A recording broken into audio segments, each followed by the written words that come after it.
Ukraine और रूस के बीच चल रही जंग को करीब 2 साल हो गए हैं, लेकिन ये जंग किसी फैसले तक नहीं पहुंची है।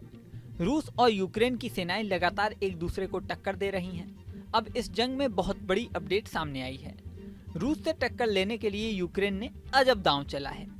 यूक्रेन के राष्ट्रपति जेलेंस्की ने रूस को हराने के लिए एक नया नियम पास कर दिया है। अब आप सोच रहे होंगे कि कोई नियम बदलने से रूस को कैसे टक्कर देंगे, तो चलिए आपको इस नियम के बारे में बताते हैं। जेलेंस्की ने फैसला किया है कि यूक्रेन अपनी आर्मी में उन लोगों को भर्ती करेगा जिनको अदालत किसी मामले में दोषी करार दे चुकी है। इसी के लिए यूक्रेन ने एक नया कानून पास किया है। ये नया कानून उन कैदियों को पैरोल देने की पेशकश करता है जो सेना में शामिल होने के लिए एक कॉन्ट्रैक्ट करते हैं।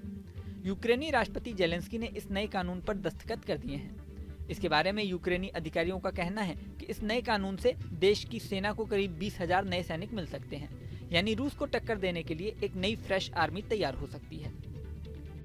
ये नियम क्यों बनाया गया है, इसकी एक खास वजह भी है।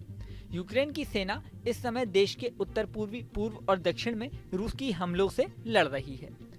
यूक्रेन के सामने इस समय सैनिकों की कमी एक बड़ी समस्या है। हाल ही के महीनों में ये समस्या और गंभीर हो गई है, जिससे अधिकारियों को नए रास्ते तलाशने के लिए मजबूर होना पड़ा है। यूक्रेन की सेना के सामने बेहतर हथियारों से लैस रूस की सेना है। ऐसे में कई मोर्चों पर मुश्किल पेश आ रही है। 2 साल की लंबी लड़ाई में यूक्रेन बड़ी संख्या में सैनिकों को खो चुका है। ऐसे में अब यूक्रेन को नए सैनिकों की जरूरत है।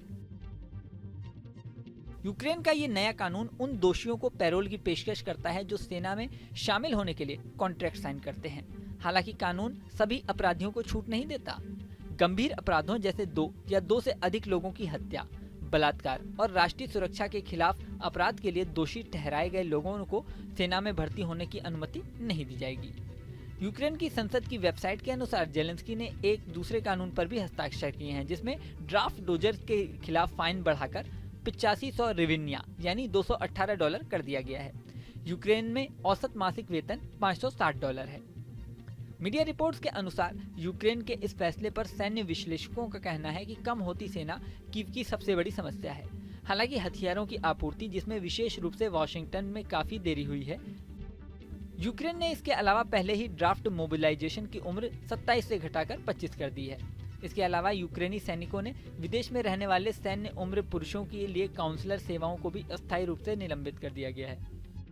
इसके पीछे ये वजह बताई गई है कि ये यूक्रेनी राज्य को उसके अस्तित्व की लड़ाई में मदद नहीं कर रहे हैं। सेना की लामबंदी को नियंत्रित करने वाले नियमों में बदलाव के लिए व्यापक कानून शनिवार को ये लागू हो गया। अब रूस और यूक्रेन की जंग आगे किस मोड़ पर जाती है, ये देखने वाली बात होगी। इस वीडियो में फिलहाल इतना ही, लेकिन जाने से पहले सबसे जरूरी बात, हमारे चैनल न्यूज़ नेशन को आपने सब्सक्राइब नहीं किया तो सब्सक्राइब कर लें। इसी के साथ स्क्रीन पर दिख रहा बेल आइकन प्रेस कर दें, जिससे हमारे नए नए वीडियोस की नोटिफिकेशन आपको मिलती रहे। मिलते हैं नेक्स्ट वीडियो में, बने रहें न्यूज़ नेशन के साथ।